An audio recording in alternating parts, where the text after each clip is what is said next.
Welcome to our live stream audience who's joining us now. For those of you on the live stream who don't know me, I'm Melinda Salento, the CEO of the Committee for Economic Development of Australia. It's my great pleasure now to invite to the stage Elizabeth Avery, who is a partner with Gilbert and Tobin, and as I said earlier, will be today's facilitator. So Elizabeth, please.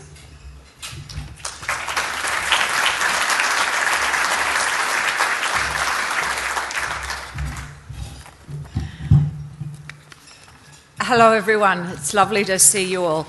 And thank you very much, Melinda. I'd firstly like to acknowledge and recognise the Gadigal people of the Eora Nation, the traditional owners and custodians of the land on which we meet, and all First Nations people actually, and pay my respects to their ancestors, elders past and present and emerging. I particularly wanted to welcome the ACCC staff and commissioners and of course our chair, and thank you very much for all the work you do in engaging with private practice and maximising transparency and cooperation with us and our clients. I'd also like to thank CEDA for the important work that they do in bringing together people and promoting conversation, reflection and debate on important economic and social issues. Thank you all, everybody in the room, for being here today and participating in that conversation on a very significant topic. For competition and consumer lawyers, this is, of course, the greatest occasion of the year in the ACCC's annual enforcement and compliance policy update. It is one we always look forward to, allowing us to reflect on the year that was and then plan for the year ahead and think about our business cases.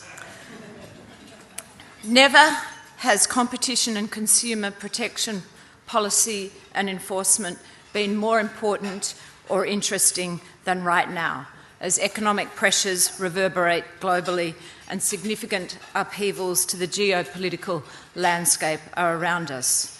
We see these changes already starting to influence the global zeitgeist of antitrust policy and enforcement. The remit of the ACCC has continued to expand this past year. Alongside its day job of enforcing the competition laws, it has been deeply engaged in the thinking around and now planning for the implementation of Australia's new merger regime. The shift to a mandatory regime and an administrative enforcement model is perhaps the largest change in our competition laws since the enactment of the Trade Practices Act in 1974, over 50 years ago. Talking of mergers, I thought it was worth reviewing a few key stats from this past year. Now, I know the topic of today is enforcement and compliance, not mergers per se, but given we still have a judicial enforcement model, technically I think we can say that merger review is a preliminary step prior to enforcement, so it's part of this process. In 2023-24, the ACCC assessed 307 mergers, but pre-assessed 285 of those, so that's nearly 93%. Of the 22 that went to public review, 45% went to a Phase 2 review. 64% were cleared or cleared subject to conditions, while 36 were not. The proportion of those opposed, withdrawn or discontinued was a fair bit higher than in prior years. So simple matters are being dispatched simply, but the ACCC has also been incredibly focused on scrutinising the most complex mergers in Australia. On the enforcement front, compared with prior years, we did see a reduced number of cases commenced across both competition and consumer protection, but with many cases ongoing and non-judicial resolution in other cases, the ACCC has been very busy. But in 2024, in consumer protection, the ACCC commenced 11 new consumer law cases and achieved a very significant outcome in the Qantas case. With respect to Part 4 cases, however, these cases were much rarer, almost as rare as hen's teeth, with only one cartel commenced at the end of last year, and no other cases commenced.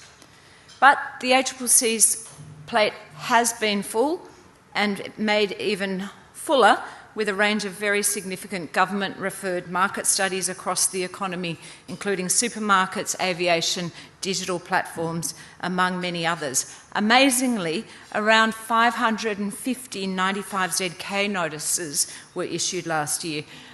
For those of us who are not familiar with that particular section of the Act, which is an old prices surveillance power, that is a compulsory process that can be used in market studies. Somebody from the ACCC actually had to read all of that. That aside, in addition to being very proud to lead the amazing Gilbert and Tobin Competition, Consumer and Market Regulation team at G&T, I'm also the facilitator here today. Facilitation in competition speak often isn't a very positive connotation, but hopefully today it is somewhat benign and has some public benefit. But my main job is to welcome our ACCC Chair, Gina Cass-Gottlieb, to the stage to deliver the ACCC's compliance and enforcement priorities for 25-26. Gina needs no further introduction. Please join me in warmly welcoming Gina.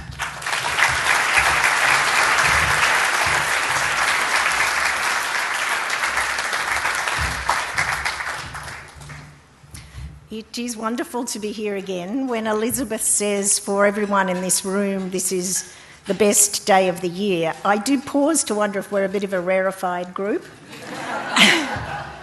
But what I think it tells us is there is an underlying truth. Competition matters. And we all know how much it matters. I too wish to start by acknowledging the Gadigal people of the Eora Nation as the traditional custodians of this beautiful land that we're meeting on today. I pay my respects to them, to their history and their truths, and to their elders. I acknowledge their continuing contributions to our nation and our community, and pay my respects to each of the Aboriginal and Torres Strait Islander people who are here today, including online in other lands. I do thank CEDA and Melinda very much for bringing us to this event, and Gilbert and Tobin also for sponsoring this event. CEDA is a critical forum for this really significant economic and policy discussion and broadly in our country. I'm grateful, as always, to discuss the issues that matter here at this forum. I'm very pleased to announce today the ACCC's 25-26 enforcement and compliance priorities. The ACCC has indeed a strong record of enforcement. We strategically manage our enforcement programs and use the full suite of our regulatory tools, including in that sense 155 notices and 95 ZKs, in order to produce the documents that reveal what is actually going on here. And of course, including litigation with evidence and in the right occasions to address concerns in Australian markets and, very importantly, to achieve proportionate and appropriate outcomes. Our interventions are focused on complex conduct that presents significant harm and is of critical importance to the community, business and the broader community and our economy. And indeed, as Melinda noted, that intersects importantly in underpinning the social compact which we are all benefited to have here in Australia.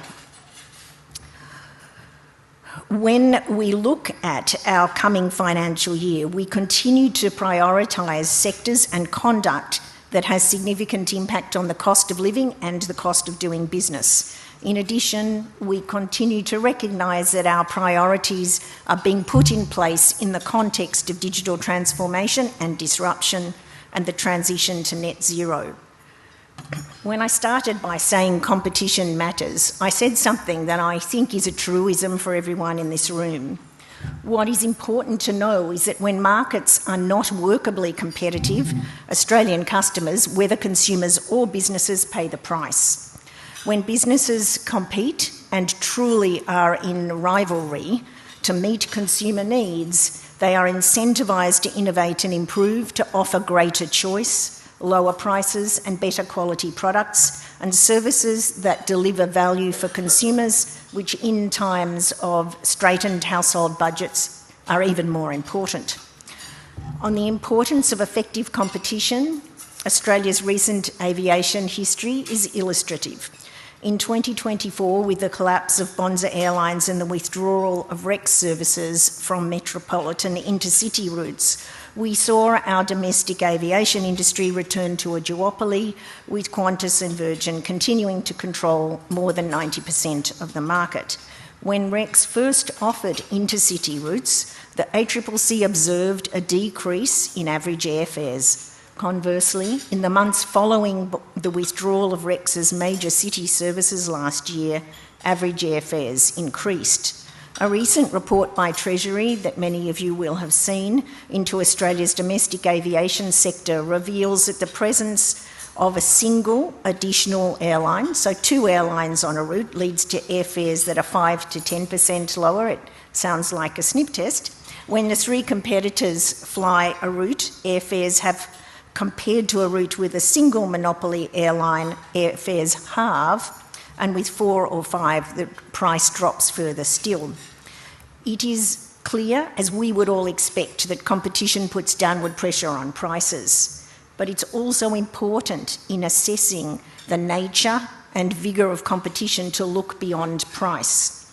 Competition manifests in, and the dimensions of competition are seen in benefits and features beyond lower prices. Before its collapse, Bonza Airline operated 37 routes, 35 of which connected regional locations and 30 of which had no other airline service and had never had a service. Bonza offered more affordable airfares and the convenience of direct connection to regional and holiday destinations not offered by other airlines. Similarly, Rex's regional routes are highly valued by the communities they serve.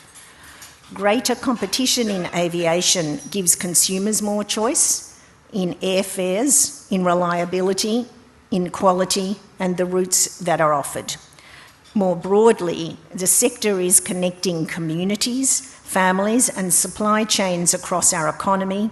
It supports employment, social and economic inclusion across our regions, and it enables industries across our economy: tourism, mining, construction, agriculture, manufacturing, and higher education, just to name a few, to be sustained and diversify. The recent record of entry and exit in this vital sector is a good example of the significance of competition for consumers, business, and the economy. In the financial year ahead, our priority to address competition and consumer issues in aviation will continue, as will many of our key priorities, as we bring renewed focus to address the most pressing challenges and opportunities before us. I'm going to start, and indeed Elizabeth also referred to it, with the new merger regime. In this year, 25 to 26, the successful implementation of the new merger control regime will be one of the key priorities for the ACCC. While it's not a specific compliance and enforcement priority, it will result in material changes to merger control in Australia, and as Elizabeth said, is a forerunner step to more enforcement if that's needed. And I wanted to convey some important points from the ACCC's perspective about this here in this forum, this very well-informed forum. The historic merger reform introduces a range of changes that strengthen both the protection and promotion of competition in Australian markets. This was the key reason the ACCC has been seeking this reform. Provides the ACCC with necessary tools to identify and prevent mergers that pose the greatest risk of competitive harm. That 7% is distinct to the 93% that Elizabeth was identifying before. In addition to mandatory notification, importantly, from the business community's perspective and part of the balancing, the good balance in this reform regime, the reforms establish a faster, targeted, much more transparent, as everyone in this room will realise, and certain merger regime. providing greater certainty and quicker decisions for merger parties for non-contentious mergers given the statutory mandatory timeframes. We expect that at about 80% of notified mergers will be approved within 15 to 20 business days. We are well aware that successful implementation will be crucial to the overall success of the regime. We have dedicated significant resources, people, time, and our intellectual capital to ensure that our people and systems will be ready. We know that businesses and advisors are already looking ahead to how best to manage the transition. The ACCC acknowledges the challenges navigating this period, and we're committed to working together with business during this time to make this as smooth, clear, and well understood as possible. To assist, we will be releasing guidelines on the transition arrangements in the coming weeks. Before the end of March 2025, we expect to commence consultation on draft process guidelines and draft analytical merger consideration guidelines. I very strongly encourage businesses and advisors, businesses large and small, to actively participate in our public consultation on these guidance materials. We will allow time and venues in which to get comments and to consider the comments that we receive. It's very important to us that the guidelines are accessible and meaningful and able to be well understood in terms of setting out very clearly the manner in which we intend to approach the new regime. The regime establishes statutory obligations in relation to notification for the very first time here in Australia. It will operate most effectively where merger parties approach the ACCC early and cooperatively. We know some parties may be tempted to test the boundaries to avoid notification of transactions or genuine compliance with the regime. Ensuring compliance with the mandatory requirements will be a key focus for the ACCC. It will be the underpinning of the success and strength of the regime, and we will be closely monitoring this when the new regime comes into effect next year. There will, of course, and importantly, be consequences for non-compliance, and we will not hesitate to take enforcement action against mergers that fail to be notified, including notifiable serial acquisitions that are the subject of attempts to avoid obligations under the new regime. The legislation provides a strong deterrent against non-notification, as proceeding with a notifiable merger without notifying and waiting for the ACCC or tribunal review to be completed and approved will result in the merger being legally void. Additionally, Section 50 of our Act will continue to apply to transactions that fall outside the thresholds. We will continue to investigate and take action against mergers that we consider are likely to substantially lessen competition under this provision.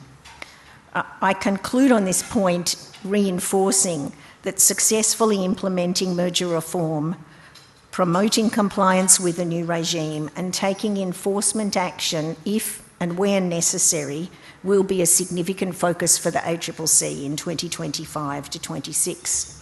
Looking now at our other compliance and enforcement priorities, we will be prioritising competition in the supermarket and retail sector, focusing on firms with market power and conduct that impact small business. Since early 2024, you will be aware we've been conducting an inquiry to examine pricing, competition and emerging issues in the supermarket sector. The final report of that inquiry will be provided to government shortly. Through our surveys to inform the inquiry, we heard of a range of experiences from consumers and small businesses. We reflected these in our interim report. We heard of consumers challenged by grocery affordability who are buying less food, skipping meals, changing the food and groceries they were buying, and reporting emotional distress when grocery shopping. We heard of Australians in rural and remote communities and families with lower household incomes who particularly felt the impact of higher prices and a lack of choice. We also heard of Australian farmers and small businesses who are concerned by an imbalance of bargaining power between supermarkets and suppliers. In 2024, the government allocated $30 million to the ACCC to be delivered over a 3.5-year period for dedicated investigations and enforcement actions to address competition and consumer concerns in the supermarket and broader retail sector. This funding will enable us to pursue broader and more elements and allegations of anti-competitive conduct that may contribute to higher prices for consumers and unfair treatment of suppliers. It would also allow us to address consumer and fair trading issues with a focus on misleading pricing practices. Market concentration is a growing challenge across our economy, not only in supermarkets and more broadly in retail, but in aviation and many of our essential services. In the current context of cost of living and cost of doing business concerns, Australian consumers and small businesses are particularly vulnerable to anti-competitive conduct in essential services and the impacts on price, choice and quality of services. In recognition of this ongoing concern, in 25-26, our priority on protecting competition in essential services with a focus on telecommunications, electricity and gas will continue. Competition in the digital economy will, of course, be a key area of focus in the year ahead. Every one of us knows, in the most intimate and personal way and in our business lives, that digital products and services are critically important to Australian consumers and businesses and are major drivers of productivity growth in our economy. They are increasingly necessary for Australian businesses to find, connect and transact with consumers. For example, in the 2024 financial year, the Australian online search and display advertising market was worth approximately $13 billion in 1 year. Competitive, contestable and safe digital markets are vital to consumers, to businesses and to the economy. Since 2017, the ACCC has been looking at competition and consumer issues, in particular digital markets. We have found that in markets where major digital platforms face weak competition, they can engage in conduct that reduces choice for consumers, impedes contestability by their competitors, stifles innovation and increases price. In response to these identified concerns, the ACCC has pursued investigations of potential anti-competitive conduct and also, as everyone here will know, made recommendations for targeted, designated platform service-specific competition measures to address anti-competitive and harmful conduct while maintaining the right conditions for competition, innovation and growth. In 2024, through our investigations into Google search services in Australia, we noted that Google had entered exclusive agreements with Telstra, Optus and TPG. These agreements mandated pre-installation of Google search as the default option on an exclusive basis on Android devices supplied by these carriers. As one way to address this, the ACCC has secured separate undertakings from each of them, preventing them from renewing or entering into similar agreements with Google in the future. Given the critical importance of digital platforms in the Australian economy, the concerning conduct we have observed, and the significant risks posed to competition and consumer welfare, our compliance and enforcement work in this sector is a priority in 2025-26. The ACCC is also pleased to be working with Treasury towards implementing the proposed new digital competition regime. Of course, our enduring priorities to address anti-competitive agreements, misuse of market power and cartel conduct remain an important foundation of our work to protect and promote competition. In the 2024 financial year, the total fines and penalties awarded in the ACCC's competition enforcement program exceeded $100 million. That is the result of work over many years and investigations over many years, but it is of great credit to our competition and enforcement team and the specialists across the ACCC. This is the highest total ever achieved by the ACCC in a financial year for competition law breaches. As we look to the year ahead, Our competition enforcement program currently has a number of matters in various stages of litigation, either at first trial stage, including the upcoming trial in misuse of market power proceedings against MasterCard and the recent civil cartel action against Ventia Spotless and a number of executives in relation to alleged collusion in the supply of services to the Department of Defence, or in appeals. Taking strong action on cartel conduct is at the heart of the ACCC's role as a competition enforcement agency. Cartels manifestly undermine, in a per se way, the competitive process, restrict output and increase prices. I can assure you, and for some of you in a business case sense, promise to you, that we have a robust pipeline of matters under investigation in markets that are of critical importance to Australian businesses and consumers.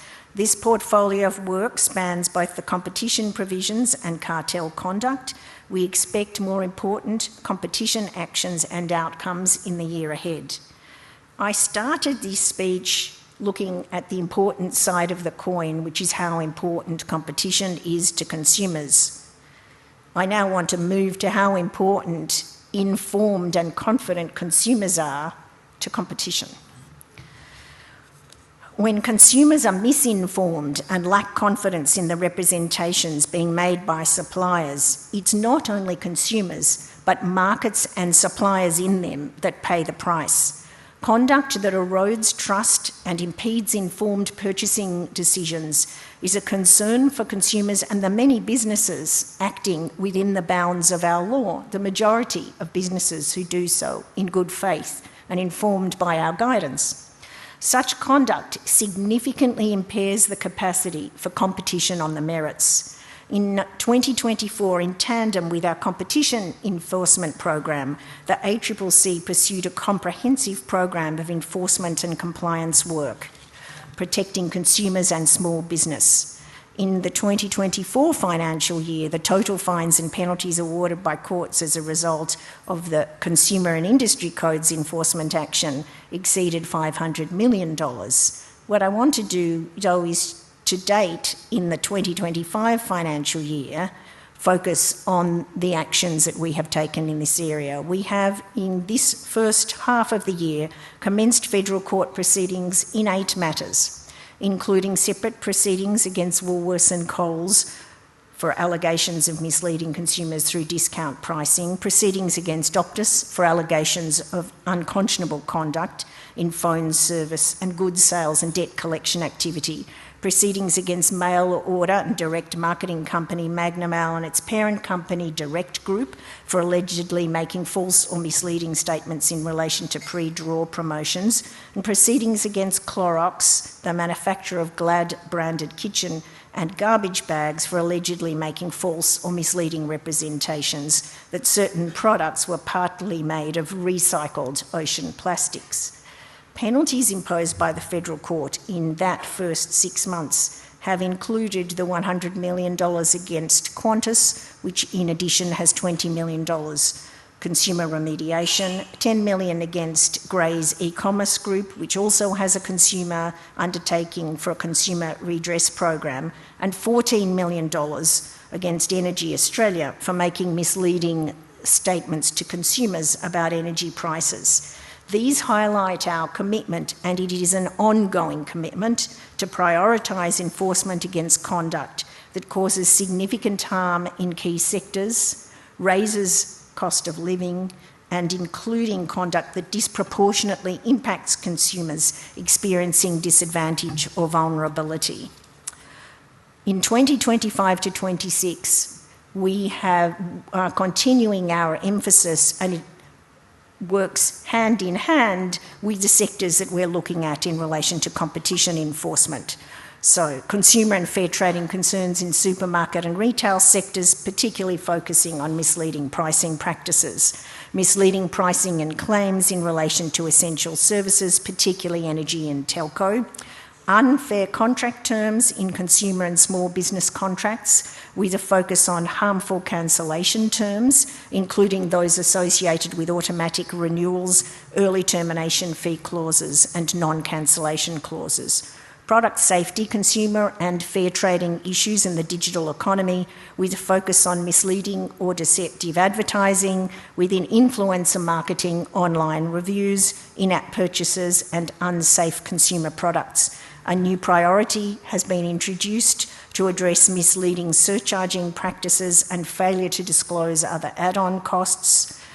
The Webjet proceedings we took is a good example of such undisclosed or poorly disclosed add-on costs, improving compliance by NDS providers with their obligations under Australian consumer law, where they certainly are suppliers to consumers experiencing disadvantage and vulnerability, improving industry compliance with consumer guarantees with a particular focus on consumer electronics. And as an overall safety net, we are continuing our advocacy for the introduction of a prohibition on unfair trading practices to close the gaps that we think are evident in Australia's current consumer laws. Our priority on consumer fair trading and competition concerns in relation to environmental claims and sustainability will also continue. This is a beautiful example of the synergy between the importance of informed consumers who are wishing to choose environmentally responsible products and rely upon the claims made being important not only for consumers, but if they are misled, it also significantly disadvantages the companies making genuine investments in more sustainable products and processes. Efforts to promote accurate environmental claims will help protect consumers and for this reason of this synergy deliver economic and environmental benefits by supporting competitive markets that reward the allocation of business capital and consumer expenditure to genuine sustainability initiatives. Our priority in relation to product safety for young children will continue with a focus on enforcement of button battery standards. While we have seen many retailers work to improve compliance, the significant risks of injury associated with these products remains a real concern for the ACCC. In recognition of this, we will continue our work in the year ahead to address systemic non-compliance with these standards, which is a good signal to the areas in which compliance programs can be enhanced in relation to this. Our product safety for young children priority in 25-26 financial year will also focus on raising awareness about new infant sleep and toppling furniture standards. The ACCC has engaged closely with industry and will continue to do so to encourage compliance when the standards commence. These complementary mandates across competition, fair trading and consumer law, and the examples I have drawn attention to throughout this speech, support our community to participate with trust and confidence in commercial life and promote the proper functioning of Australian markets. Our capability and commitment to these aims is evident. I am deeply proud of all the teams at the ACCC who are closely engaged and dedicated to these programs. It includes our work combating scams through the National Anti-Scam Centre, in our digital regulation functions, including the consumer right and digital identity, and in many other areas. We will, in the vein that Melinda did open up, continue to exercise our enforcement powers independently, in the public interest, and with integrity and professionalism, to promote the welfare of consumers and small businesses, to continue the strength of the Australian social contract, and to make markets work for all Australians. Thank you.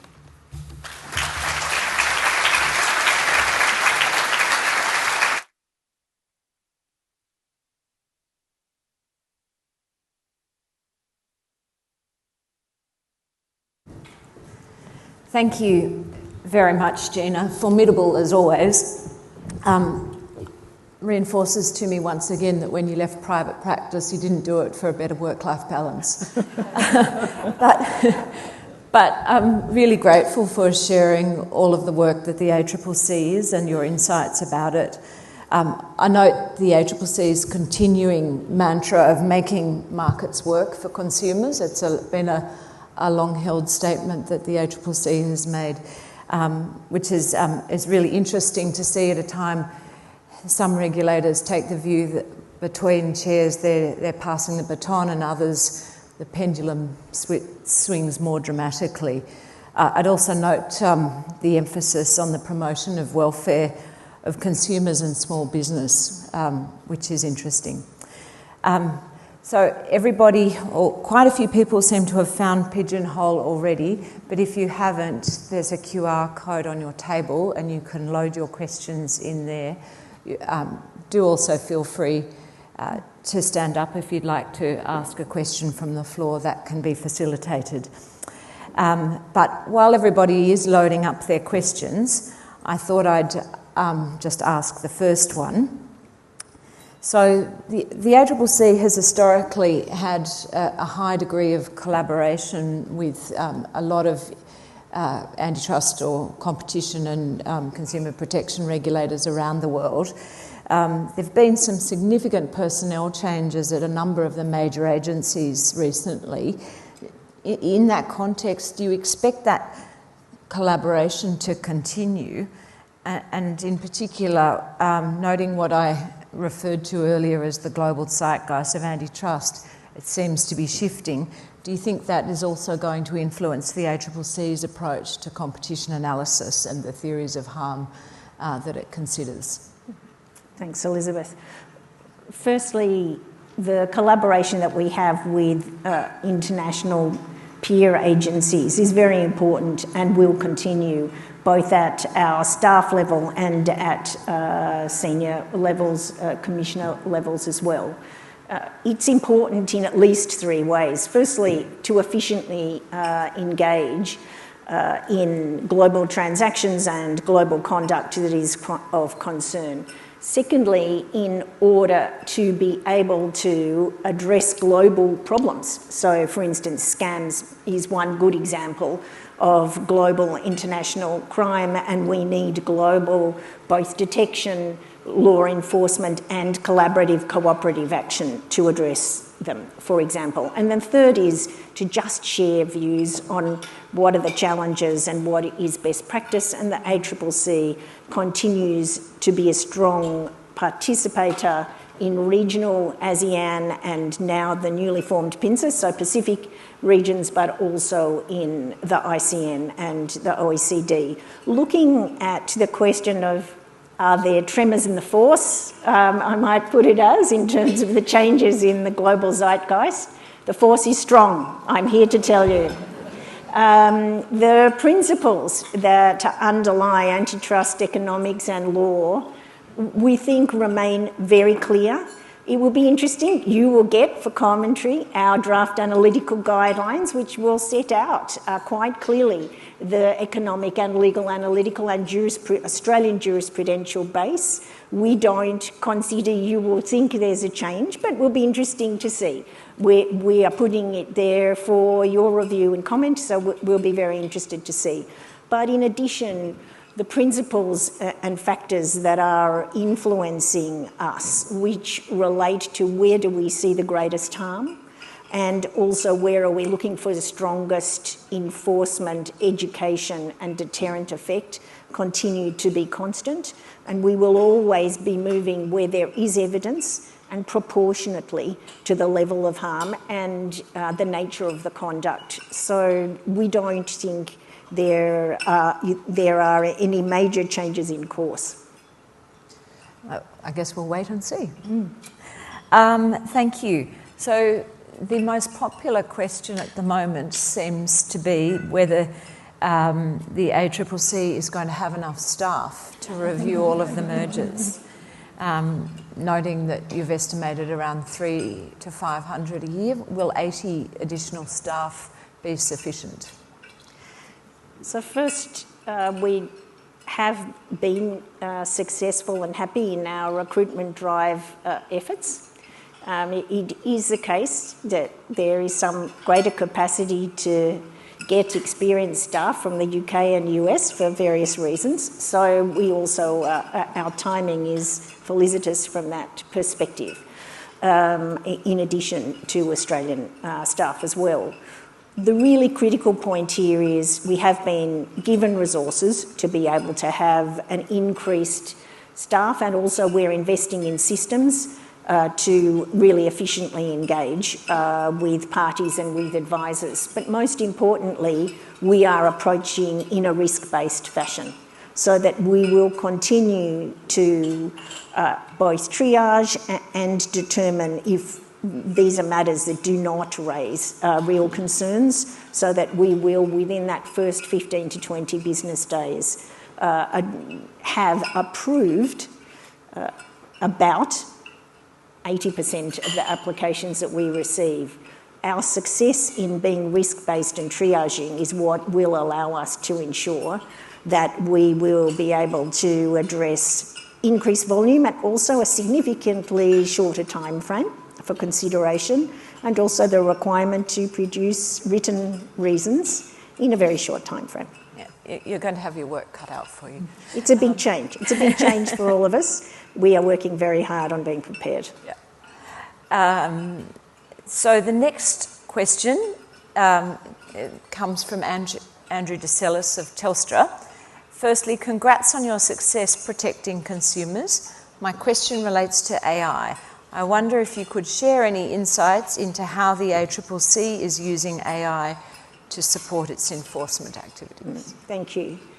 So currently we are doing what I believe many people in this room would be doing, which is using predictive coding and aspects of programs which enable us to review material we receive. We have also been using a range of algorithmic approaches to assess sectors to decide where we should focus, for instance, in terms of enforcement investigations. So we have been also trialling use of systems in other ways for recording meetings, providing transcription. We are still working through processes of looking at how we would apply potentially AI in more significant ways, and we would be interested to hear how people here are finding you are able to do so while still maintaining the important aspects of human judgment in the areas where you know they are important, and also protecting against risk of unanticipated consequences. So we have started, we are testing, and we are also working very closely and hearing from other agencies globally who have made quite significant forays. The CMA, the DOJ and the Dutch authority are three who have made significant forays into the use of AI, so large language model AI. And we are looking to learn from them and possibly to adapt some of what they do, but we need to test that. Yeah. Thank you. What is the role of competition in an energy sector that's transitioning towards net zero? And how can competition sit alongside cooperation and coordination? So it's a hard question. It's a very important question. The underlying premise is that competitive forces are important even during transition, and certainly at the conclusion of transition, because if we conduct a transition that picks one or two winners, and at the end we have very diminished competition, we will all suffer the price of that. Consumers, businesses, everyone reliant upon the significant uptake in electrification as the means. So we always are prioritising the continuation of workable, viable competition, even during important times of disruption and change. What we have done, and what we appreciated a lot of engagement with us on our draft sustainability collaboration guideline, what we have done is indicated the areas in which we will recognise either that we don't think really there are likely competition issues in the nature of the collaboration that is proposed, or through to when, in an assessment of outweighing public benefits, that we would be prepared to authorise. So I think that's the best way to look at it. Always keep a close eye on maintaining competition, but recognise when the very significant public benefits in the net zero transition and being able to address the evident continuing extreme events from climate change mean that we need to authorise and allow collaborations that otherwise would be problematic. Thank you. I think we're very fortunate to have a flexible regime which allows that, actually. It's very foresighted of the drafters of the provision. We agree, and particularly because that was there from the very beginning. It, truly foresighted. Yeah. The next question is, it's very popular, is the ACCC planning on taking a concerted practices case in 25-26? So it's always important that I don't show our hand too much. It would not surprise you, I think, that frequently when we look at reported and we're investigating anti-competitive conduct, we are always testing not only is there an anti-competitive agreement potentially here or understanding, but is there actually something short of that but a concerted practice. So we are frequently testing conduct in that regard. When we see the case that best has the evidence to bring that forward, we will take it. But we frequently have conduct before us where we are seriously testing that question and the applicability of that prohibition. Let's watch this space. So this is a very popular question. The ACCC increasingly appears to be drifting away from its mandate of competition and consumer law, taking an active role in public policy. This is most evident in authorisation. Do you have any comments on that statement?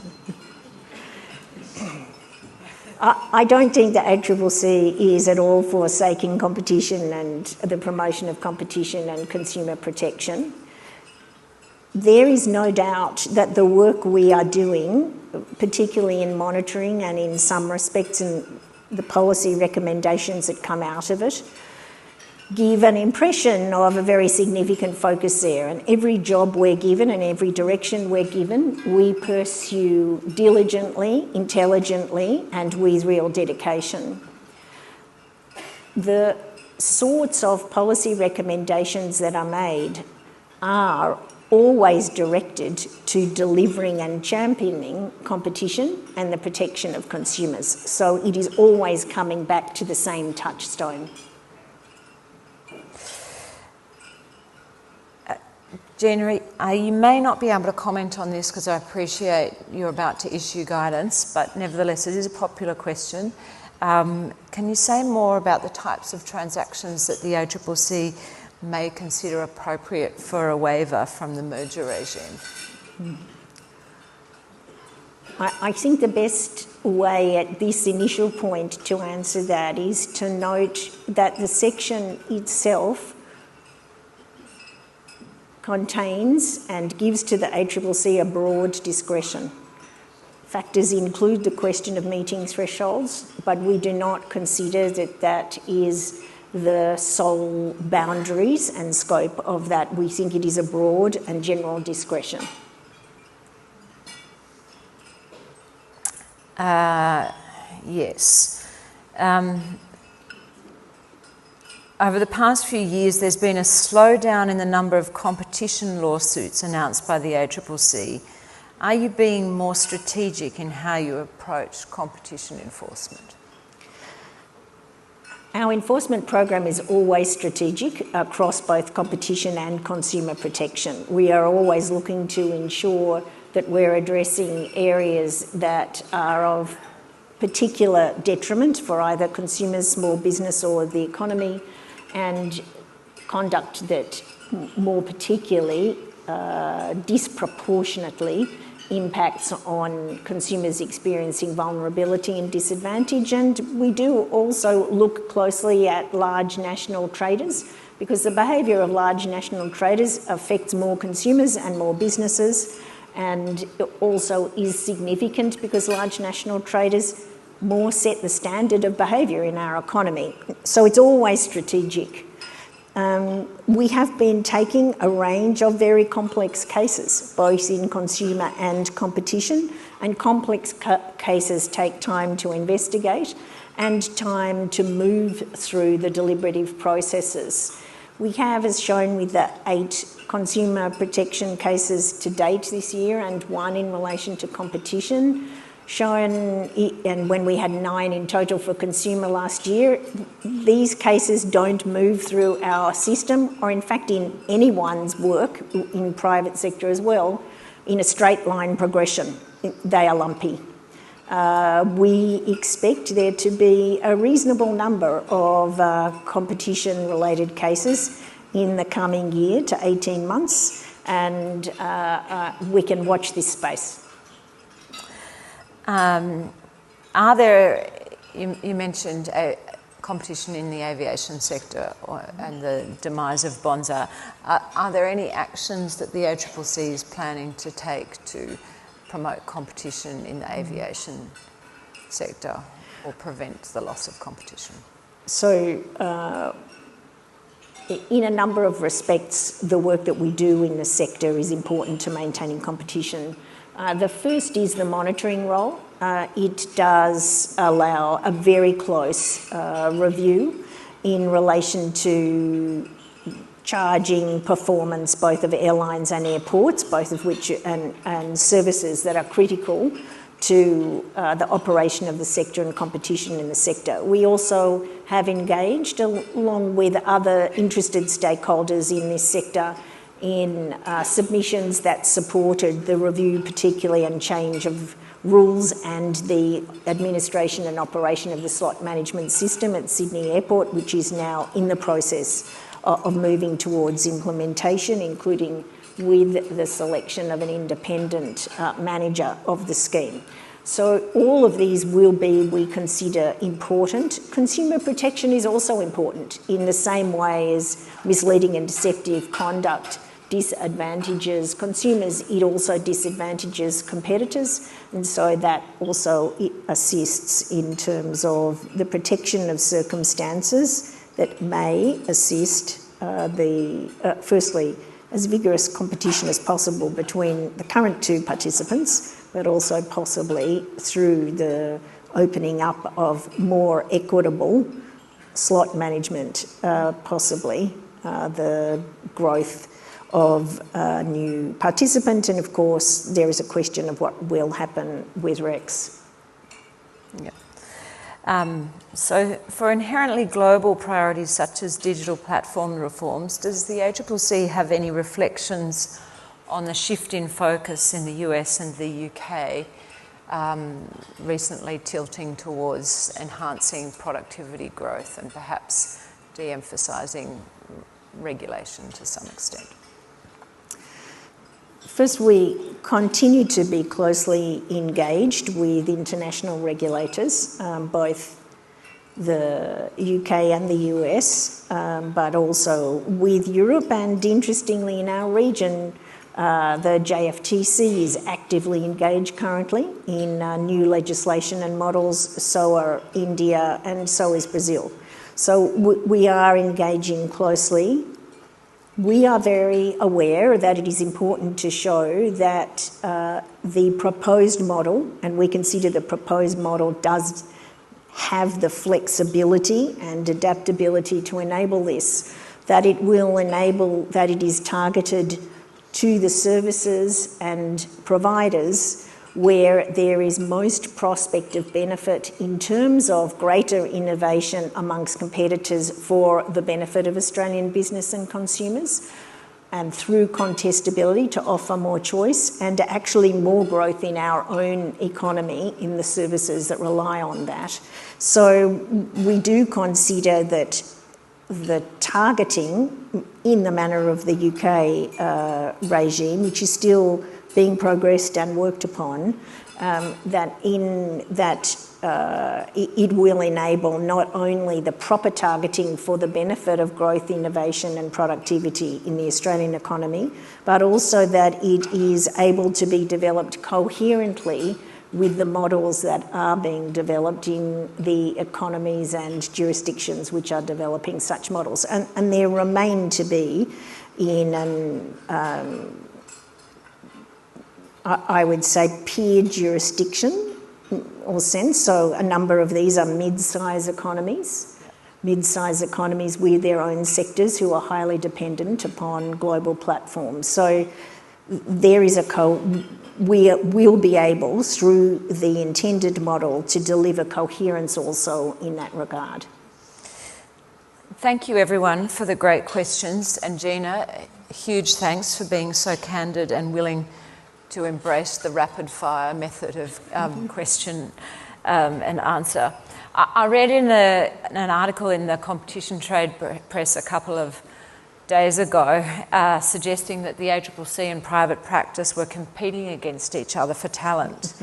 There are indeed an incredible number of talented people at the ACCC, and even if these acquisitions were subject to the Act, I think we're better construed as complements, not competitors. We're all very deeply grateful to the incredible, thoughtful work that you and your staff and your commissioners all do, and extremely talented across the board, across a very broad range of subject matters, and we thank you and we look very much forward to the year ahead. Hold on to our seats. Thank you. Thank you.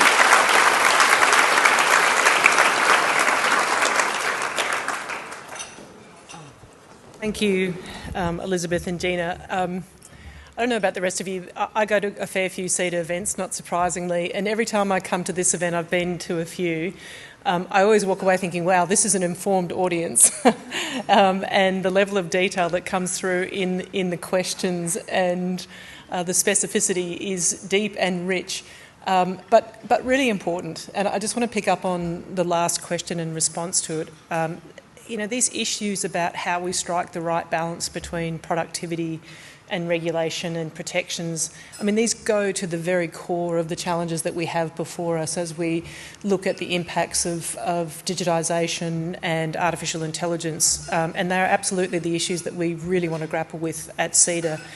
There are no easy answers, it's not simple, it's not straightforward, but making sure we strike that right balance so that we support productivity and innovation, including in the non-market sectors as well, and how this plays out, are going to be critically important to how we enable living standards and well-being and job opportunities and everything else in this country for the next decades. So, you know, a direct line to our core agenda and to issues that are important to the community well beyond this audience, notwithstanding your deep knowledge, which always leaves me thinking I need to go back and brush up on my competition law.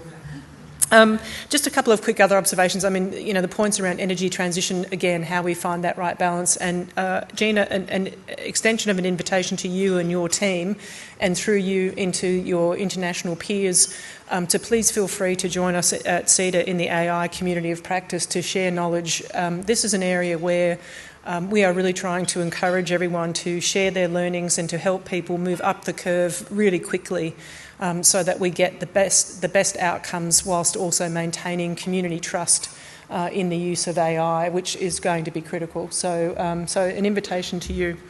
Thank you all for being here. Thank you to those on the live stream. It's always so nice to see such an animated and engaged audience, and we really appreciate your engagement with our work at CEDA. We've got some really great events coming up in Sydney for those of you who are in the room. We've got an event on energy security on the 17th of March.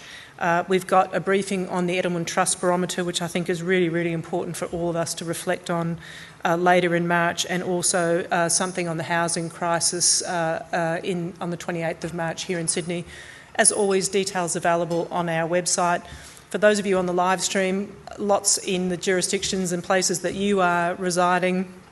For those who might be in Melbourne on the 5th of March, we are launching the new approach to our work, which we're calling Progress 2050, which is an ambitious effort to put some long-term goals to guide our work and to advance progress in this country for the benefit of all Australians. So if you're in Melbourne, please attend, and we will have live stream available for that as well. Thank you again to Gilbert and Tobin, fantastic partners, and we appreciate your support for today. And can you join me in thanking Elizabeth and Gina again? Thank you.